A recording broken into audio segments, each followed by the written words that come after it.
Buenos días, alumnos.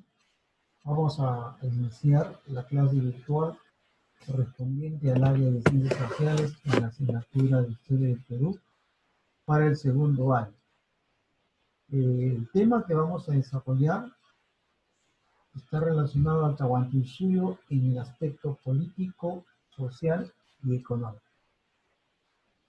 Iniciamos con el aspecto político del Tahuantinsuyo, ¿no? Ahí ustedes observan el esquema de la organización política del Tahuantinsuyo. Les estoy enviando una organización política a través de una pirámide, en el cual vamos a ver, ¿no? ¿no? que el Estado Inca tuvo un carácter militarista, imperialista, teocrático, centralista, y asimismo fue un Estado multiétnico, ¿no? Multiétnico porque ustedes saben que el Imperio del Tahuantinsuyo estuvo conformado pues, por muchas etnias sometidas a través de dos vías o dos formas, que es la pacífica y la violenta, es decir, el uso del ejército.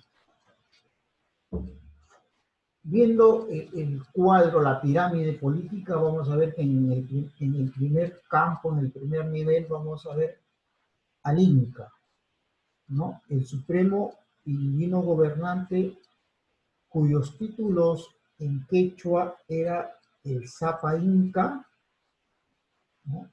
Solo señor, Capa Inca, rico en alma y virtudes, Capac Apo Inca, gran señor, hijo del sol, y el Inti Churi Huahuaquilla, hijo del sol y de la luna. Las principales insignias del Inca fueron el Topa Yauri, que es el cetro de oro, la Mascaipacha, las borlas rojas en la frente que representaban una especie de corona, ¿no? Algunos le llaman bicha de mando también. Luego vemos en el cuadro, ¿no? al Auqui. El Auqui es el príncipe que co-reina con el Inca, era el más hábil. El Inca tenía varios hijos, no necesariamente quien sucedía al Inca era el mayor, sino el hijo más hábil. Por eso viene el término que dice correina. Correinar significa que va a gobernar junto con el padre, va a aprender, el padre le va a enseñar a gobernar. Luego viene el Tahuantinsuyo Camachic, que es el Consejo Imperial, ¿no? Era el organismo político que asesoraba al Inca en el gobierno del Estado. Este Tahuantinsuyo Camachic o Consejo Imperial estaba conformado por los 4 jefes de los suyos, es decir, los Suyuyup Apus o Apu Cunas. Y además de estos 4 habían 12 asesores. 4 asesores del Collasuyo y Chinchaysuyo, 2 para el Antisuyo y el Condinsuyo. A veces, en circunstancias especiales, eran llamados los Apuquispay. Apuquispay eran los generales, ¿no? Y también el Villa Humo. El Villa Humo era el sacerdote principal, que generalmente era el hermano del Inca. Seguidamente, en el cuadro, ustedes observan a la Puchit Guamani, también conocido como Totricut. Era el gobernador político militar de una provincia o Guamani. Tenía funciones administrativas y judiciales, velaba por el cumplimiento de la ley, realizaba el empadronamiento o censo de la población, defendía la seguridad del Estado y supervisaba la construcción y mantenimiento de los caminos. Por eso es que a esto se le llama los Capac Ñam. Aparte de los caminos, ¿no? Mantenía, observaba el mantenimiento de los puentes, los canales de regadío. Luego viene el Tucurricuy, llamado el visitador, el gran todo lo ve, llamado también los ojos y oídos del Inca. Eran los supervisores imperiales, ¿no? Eran los visitadores de las provincias que controlaban a los curacas y a los apunchip. Vigilaban el cumplimiento de la producción y el trabajo de los jatunrunas. Centralizaba la tributación y tenían facultades para hacer la función de juez. Cuando realizaba esta función de juez, eran conocidos como Taripa Camayo. Y la otra función era de casamentero, ¿no? Pues, al hacer esta función de casamentero o casar parejas, ¿no? Recibía el apelativo de Huarmicoco. Luego tenemos ahí, ¿no? El curaca. El curaca era el jefe del ayu en tiempo de paz. Cumplía la función de juez y recaudaba la tributación. Era el intermediario entre el Estado y el pueblo. Colaborador de las clases dominantes en lo que es la explotación de los ayllus. El curaca también tenía un asesor. Este asesor se llamaba Coyana, ¿no? El asesor de la supervisión de la producción y el trabajo de los jatunrunas. Observan ustedes también, entre paréntesis, la palabra Sinchi. Sinchi era el jefe militar del ayu en época de guerra. Quiere decir, en épocas de conflicto o de guerra, ¿no? Asumía el control el jefe llamado Sinchi. Luego tienes ahí, ¿no? El pure. El pure era el jefe de la familia dentro de la estructura del ayu, ¿no? Era la autoridad de menor rango. Esos son lo que es la organización política del Tahuantinsuyo, ¿no? Y vamos a pasar a la sociedad inca, es decir, vamos a ver lo concerniente a la organización social del Tahuantinsuyo.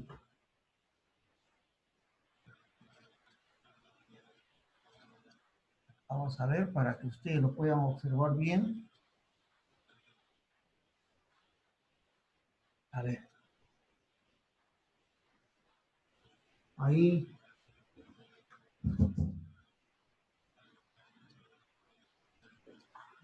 A ver, observan bien ahí.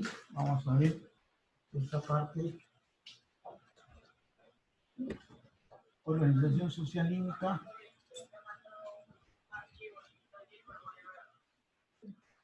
Organización social inca.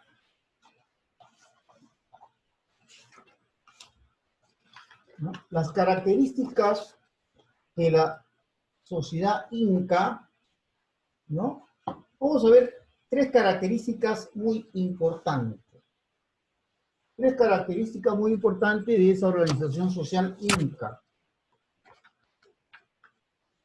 ¿Ya? Clasista, aristocrática y hereditaria. ¿Por qué se dice clasista? Clasista es porque había clases sociales.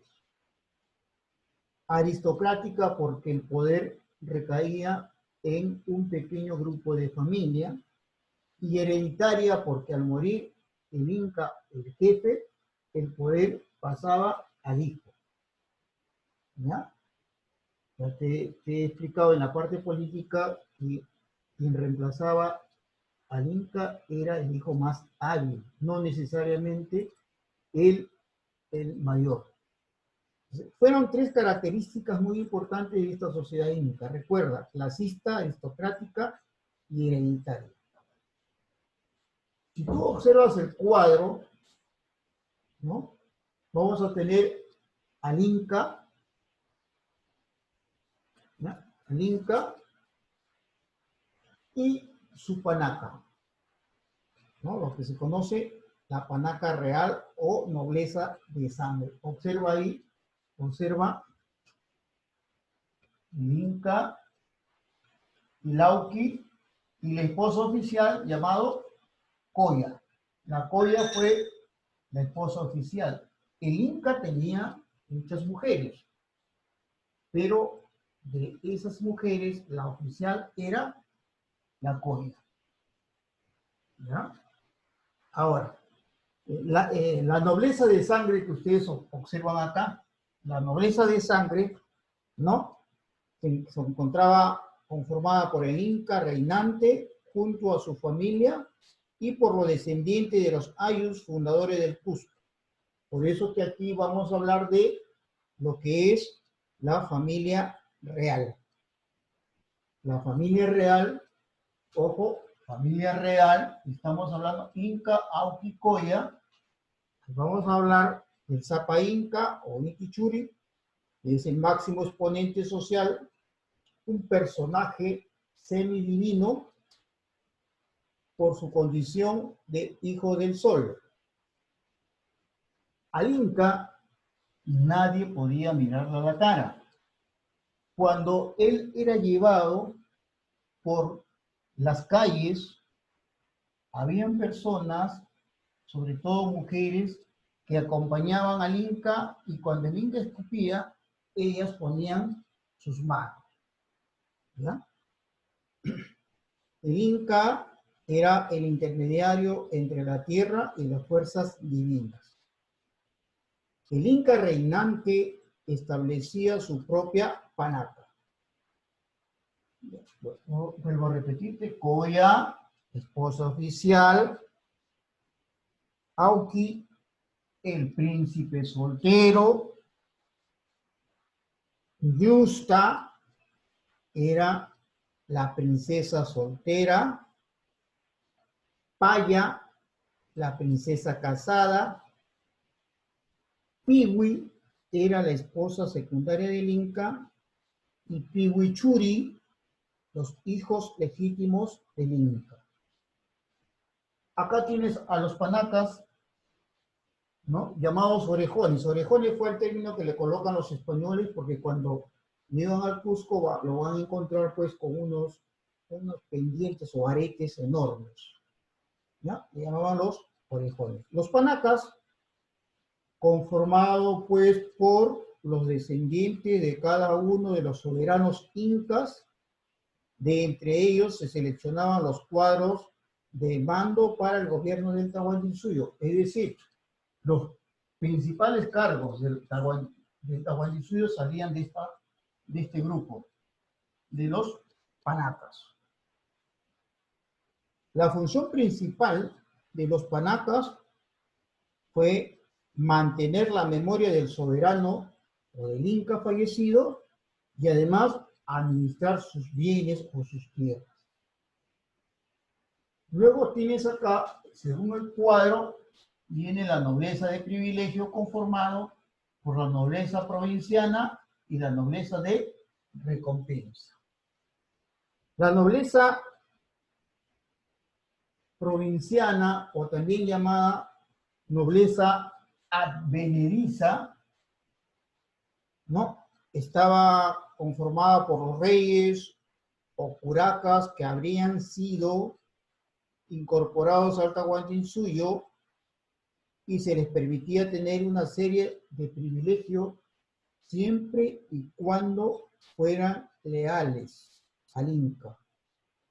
Los nobles advenedizos que vivían en el Cusco se ubicaban en la ciudad según su origen geográfico. Los hijos herederos de los curacas iban a educarse al Cusco. Esta educación lo recibían en los colegios llamados Yachayhuasi. ¿Ya? Ahora, la nobleza de recompensa estaba conformado pues, por todos aquellos, ¿no? Aquellos personajes como los Jatunrunas, Yanaconas, que eran ennoblecidos en virtud a sus méritos o su lealtad incondicional al Inca, es decir, por alguna buena acción u obra en favor del Estado Inca. Seguidamente tienes tú los sacerdotes, según el cuadro, los sacerdotes, y el Vía Humo es el sacerdote principal también, ¿ya? Ahí vas a ver luego el pueblo. El pueblo conformado por los Jatunrunas, Mitmacunas o Mitimaes, los Yanaconas, las Aquias, los Pinas o Piñas y los Mitahuarmis o Pamparrunas. También estaban los Jipicunas también. Los Jatunrunas es el pueblo común organizado en ayllus, que es la fuerza productiva que sustenta al Estado, son la base de la tributación y de la producción en el imperio.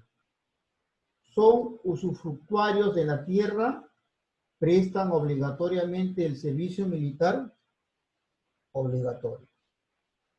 ¿Ya? Los Jatunrunas conformaban la mayoría de la población. Aquí encontramos la mano de obra explotada por los incas. ¿Ya? Ahora, luego vienen los Mitimaes o Mitman, acá lo tienes, Mitimaes o Mitman, ¿no? Eran grupos étnicos trasplantados de un lugar a otro según los intereses del Estado incaico, ¿no? Existieron diversos tipos de Mitimaes según sus funciones, ¿ya? Ahora, estas familias, estos Mitimaes, que eran grupos de familia, eran trasladadas a determinados lugares del imperio para colonizar a los pueblos conquistados, defender la seguridad del Estado y difundir la cultura incaica. Luego vienen, observa el cuadro, vienen los Yanaconas. Los Yanaconas, o también conocidos como Yanacunas, personas que tenían la condición de servidores perpetuos y su condición era hereditarios. ¿No? Es decir, era la servidumbre doméstica del Inca y de la nobleza. No cumplían con la tributación y desempeñaban cargos administrativos y mayormente domésticos. No tenían ayllus ni tierras. Los prisioneros de guerra y personas delincuentes eran convertidos en yanaconas. Además era vitalicio y hereditario. Según el cuadro, las aguias. ¿Quiénes eran las aguias? Las aguias eran las vírgenes escogidas que vivían en una institución llamada Agyahuasi, ¿no? Agyahuasi significa la casa de las escogidas. Eran adiestradas para dedicarse a la producción textil y a la preparación de brebajes y bebidas. Sobre todo cuando el Inca participaba en una ceremonia, ellas se encargaban de preparar estos brebajes.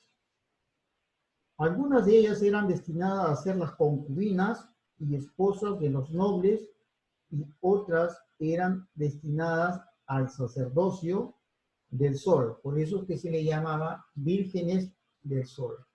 Las maestras de las aguias eran las mamaconas.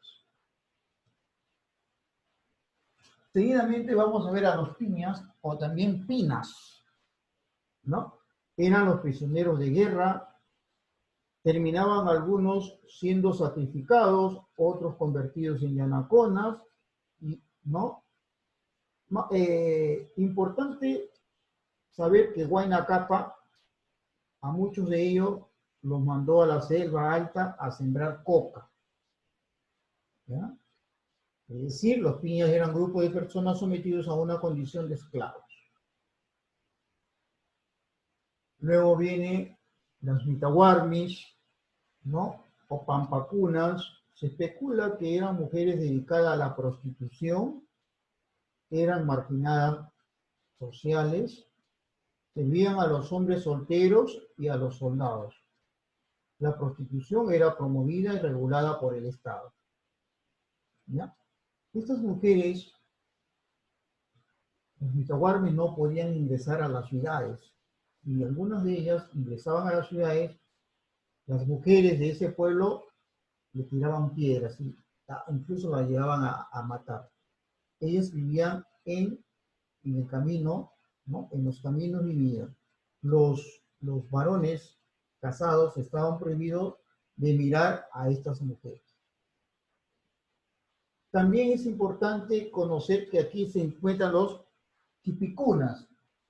Dentro del pueblo también están los tipicunas, pero en menor cantidad, ¿no? Eran los cargadores del Estado. Cargadores, sobre todo, pues, cuando al Inca lo llevaban, así como cuando nosotros vemos una procesión, ¿no? Así igual lo llevaban al Inca. Eso es en cuanto a lo que concierne a la sociedad inca, pero importante que también conozca que dentro de esta sociedad inca, que fue una sociedad clasista, elitista, guerrera, clasista, vamos a encontrar el ayu. El ayu fue la base política, económica y social de esta sociedad andina. El ayu era el conjunto de familia unidos por vínculo de parentesco, consanguíneo, origen, territorio, religión y trabajo. La máxima autoridad del ayu fue el curaca, que en época de guerra estuvo dirigido por un caudillo guerrero llamado Sinchi, lo que habíamos explicado en la parte política. ¿Ya? Entonces vamos a ver ahora la organización económica inca. En la organización económica inca vamos a encontrar dos principios, ¿no? Que es la reciprocidad y la redistribución. ¿En qué consistía la reciprocidad? La reciprocidad era pues la ayuda mutua entre individuos, que vendría a ser un proceso de dar y recibir. Y esto se daba en el interior de los ayllus. ¿Ya? Se daba en el interior de los ayllus.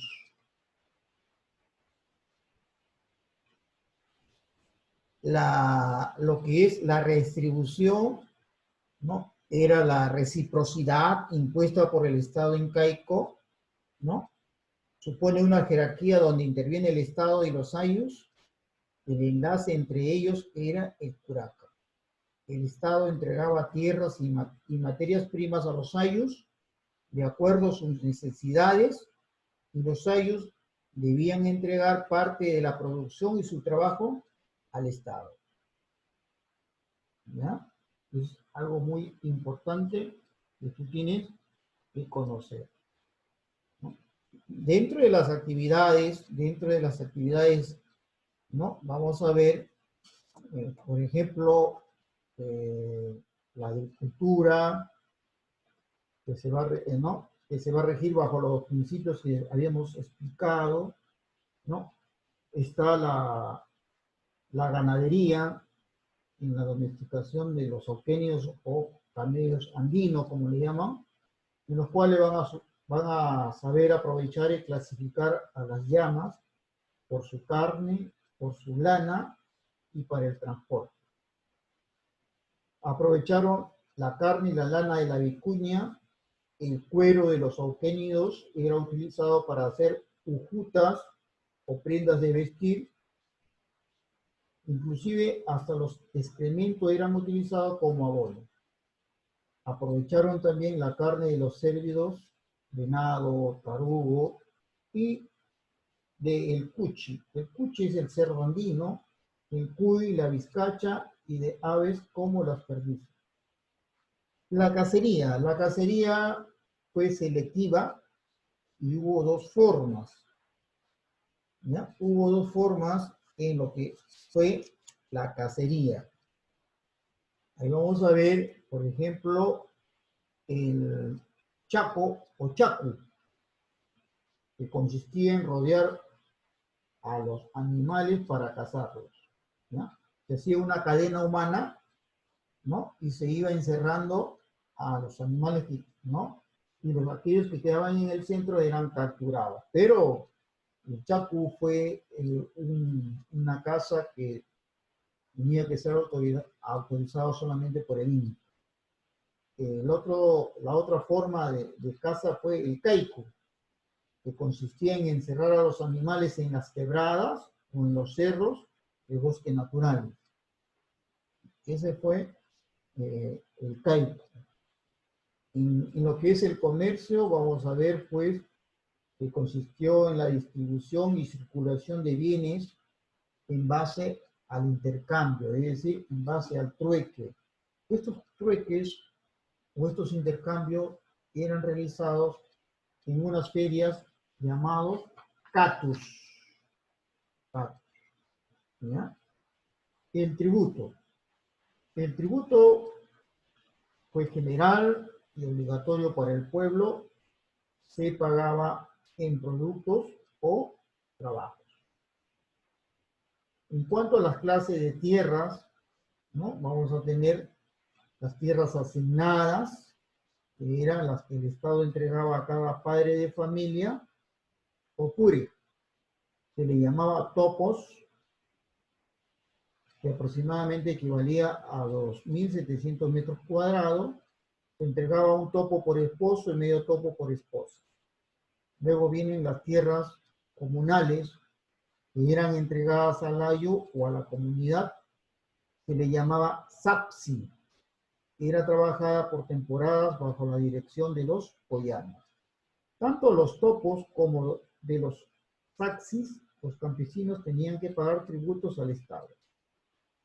Luego vienen las tierras del Inca, que eran las tierras entregadas al Inca, a la nobleza y a la burocracia política. Eran trabajadas por los campesinos Hatunruna como forma de tributo. Seguidamente vienen las tierras del Sol, que eran las tierras que pertenecían al clero incaico, que le rinde culto al Sol. En el sistema de trabajo vamos a encontrar al Aini. El Aini fue el intercambio recíproco y simétrico de la fuerza de trabajo al interior de los ayus, ¿no? También servía para la construcción de casas de los recién casados. Otro sistema de trabajo fue la minca o minga, que era un trabajo obligatorio, colectivo y festivo que el pueblo hacía para ayudar a otros ayus y trabajar las tierras del Inca y del Sol. Esto todavía se practica mucho en muchos pueblos de la zona alta del Perú. Luego viene la mita, trabajo por turnos y controlado por el Estado. Su carácter era obligatorio para todos los hombres entre los 18 y 50 años de edad. ¿Ya? Obligatorio por turnos ilimitado, ¿no? ¿Para qué? Para hacer las grandes obras públicas como canales, caminos, andenes, fortalezas, templos. Luego había otro sistema de trabajo llamado chunca. Era un trabajo semejante al sistema de defensa civil actual, que convocaba al pueblo en caso de emergencia, como terremotos, inundaciones, incendios, ¿no? Etc. En la parte de lo que es la organización administrativa, Pachacute, por la necesidad de controlar verticalmente a la población, ¿no? Necesidad de empadronarla y tener un control del tributo, organizó las familias en forma quinquenal y decimal, ¿no? Por ejemplo, tenemos ahí al jefe, ¿no? Al jefe de la familia. Una familia, su jefe era el Pure. 5 familias, el Pisca Camayoc. 10 familias, el Chunca Camayoc. 50 familias, el Pisca Chunca Camayoc. 100 familias, Pachaca Camayoc. 500 familias, el Pisca Pachaca Camayoc. 1000 familias, Guaranca Camayoc. 5000 familias, el Pisca Guaranca Camayoc. Y 10.000 familias, el Uno Camayoc. ¿Ya? Y importante que recuerdes que había una asamblea popular donde se elegía, ¿no? Donde se elegía a las autoridades internas de las familias hasta las pachacas. Esta asamblea fue conocida como Camachico. ¿Ya? Fue conocida como Camachico. ¿Ya? Ahora, ya tú sabes que las fuerzas productivas en el Tahuantinsuyo estaba constituida por los Jatunguna, Puri, Yanapona, Milma, Aya, Pipicuna, ¿no? Y que vamos a ver, pues, que estas fuerzas productivas, pues, eran los que daban el tributo. Ahí te he dado yo ahí una lectura, hay un video, una lectura, y después de leer esa lectura vas a responder unas preguntas. ¿Ya? Esas preguntas las vas a tener que responder y enviar tu respuesta. Enviar tu respuesta. ¿Sí? Hasta aquí estamos concluyendo con lo que es la organización política y sociedad única. Ahí te estoy enviando un video, observa el video en el link. Ahí estoy enviando un video, las preguntas, y responde esas preguntas. ¿Ya? Jóvenes, muchísimas gracias por su atención. Recuerda, quédate en casa. Muchísimas gracias.